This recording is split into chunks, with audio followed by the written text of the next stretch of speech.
आज हम सीखने वाले हैं कि कहाँ पर हम द का इस्तेमाल करते हैं और कहाँ पर हम दी का इस्तेमाल करते हैं। बहुत लोग इस कंफ्यूजन में रहते हैं कि हम द का इस्तेमाल कहाँ करें, दी का इस्तेमाल कहाँ करें, और कुछ लोग तो बिना सोचे समझे ही कहीं पर द बोल देते हैं और कहीं पर दी बोल देते हैं। तो इस समस्या का हल इस वीडियो में है और हम देखेंगे कि द का इस्तेमाल हम वही करते हैं जहां पर वावल साउंड हो। वावल साउंड में क्या आता है? अ, आ, हर्षई दीर्घई, हर्षौ दीर्घौ, ए आए, ओ औ, ये सभी वावेल साउंड है। हमें वावेल जो 5 हमने पढ़ा था बचपन में, ए ई आई ओ यू, इससे मतलब नहीं है।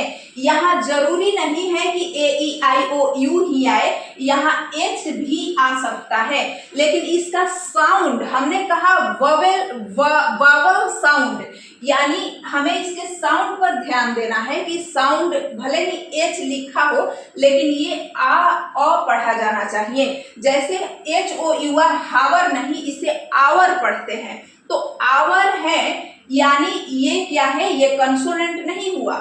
ये भले ही एच लिखा है लेकिन अ आ रहा है साउंड, तो ये वावल हुआ। और हमें वावल साउंड से ही मतलब है। कहीं भी वावल साउंड आपको दिखे तो उसके साथ दी बोलेंगे। क्या बोलेंगे? दी बोलेंगे। और कंसोनेंट साउंड हो, पहला अक्षर का कंसोनेंट साउंड हो, तो उसके पहले आप द बोलेंगे। जैसे कि आप बोलेंगे दी एलिफेंट, क्योंकि ए इसका साउंड निकल रहा है, तो दी एलिफेंट। ये है दी एप्पल, ये एप्पल नहीं होता है, ये होता है एप्पल, तो दी एप्पल बोलेंगे। यहाँ पर ये होता है अनियन, कुछ लोग इसको ओनियन बोलते हैं, ये होता है अनियन होता है, इसका साउंड अ निकल रहा है, तो इसीलिए दी अनियन होगा। और दी ऑरेंज होगा क्योंकि ओ साउंड निकल रहा है।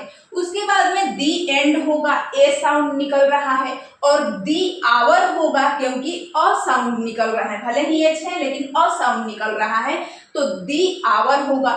उसके बाद में हम देख लेते हैं कंसोनेंट्स जो साउंड है, वहां पर हम द बोलेंगे। The hospital, the hospital, the house, the house, the hotel, the hotel.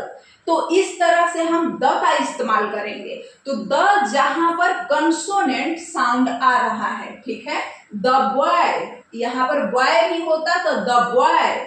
The girl, the girl, ठीक है।